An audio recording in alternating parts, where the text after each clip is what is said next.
Omar Kelly, Sun Sentinel, best beat reporter on the Dolphins for many, many years. Omar, I'm going to take it. This is such a young team. They had so many draft picks.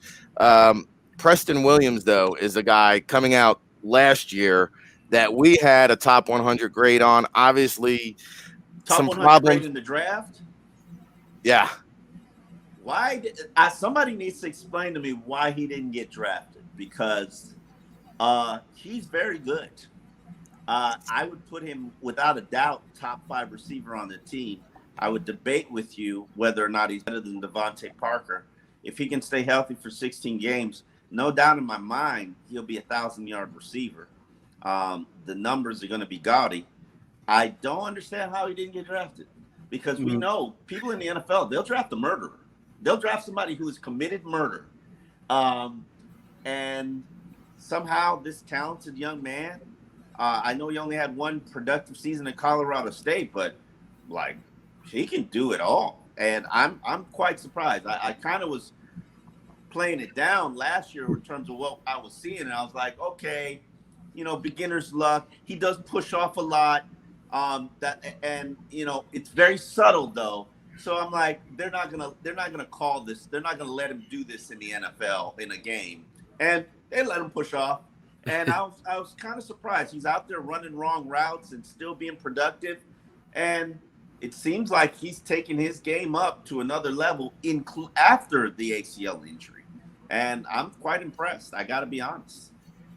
Oh, I can answer that. Either he's really good, or Byron Jones is one hell of a catfish. Oh. Well, he was in my area when I was scouting for the Panthers, so I could tell you the young man's a little eccentric, and he had some off-the-field stuff. Plus, he had some injuries that attested to why his draft stock fell down, because they couldn't bank on him being a guy who wasn't going to be injury-prone his whole career, and the off-field stuff. Even though he met the challenge and did everything to correct it. Domestic violence, yes. Right.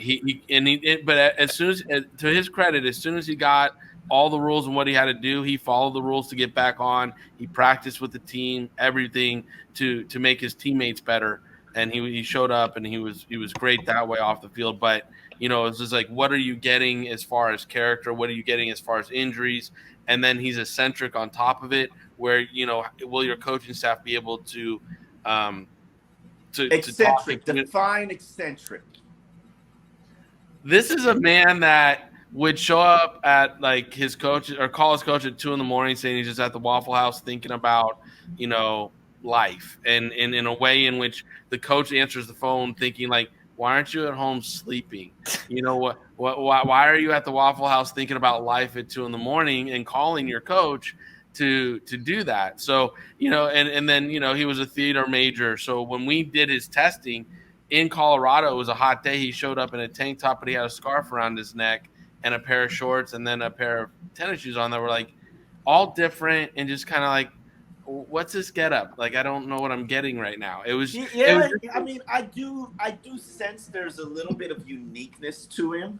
Yeah. But I've been in NFL locker room for over a decade now, and nobody cares about the unique.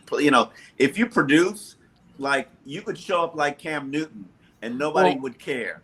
Right. And again, produce. But again, when you're drafting a guy, you don't know how your coaching staff's going to relate to him. You don't know if they're going to teach him, how he's going to learn for them. So then you're like, okay, on top of the other stuff we talked about, that makes it hard. Now, I was super shocked that he wasn't drafted. I mean, because you found gems like Marquise Colston in the 6th round or whatever. It's like, this guy could have easily been a 5th, 6th round pick, even with everything else. Because at that point, he has the production, he has the size. He went to Tennessee.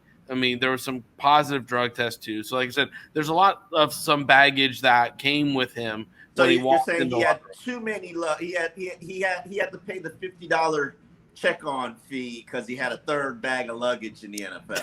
Exactly. Yeah, he flew Southwest and he got the 3rd bag fee. So if he was flying American, it would have been like $200. Just saying.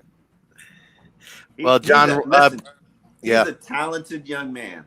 Very. I have watched him dominate practice coming off an ACL injury, and I'm like, And to be honest with you, he has made me question how good Byron Jones is. Yeah, well, Either you know, he's and really good, or Byron Jones is Byron Maxwell. I remember the Draft Bible debate when he came out. I know we were going to put a first round grade on him, and my staff had to reel me in and say, hey, you know, this guy probably isn't going to get drafted. Let's just put a round 3 grade on him and call it a day. And I think this guy is one of the, you know, if you play fantasy football and Preston Williams isn't on your radar, well, hey, there's a guy I think is going to produce.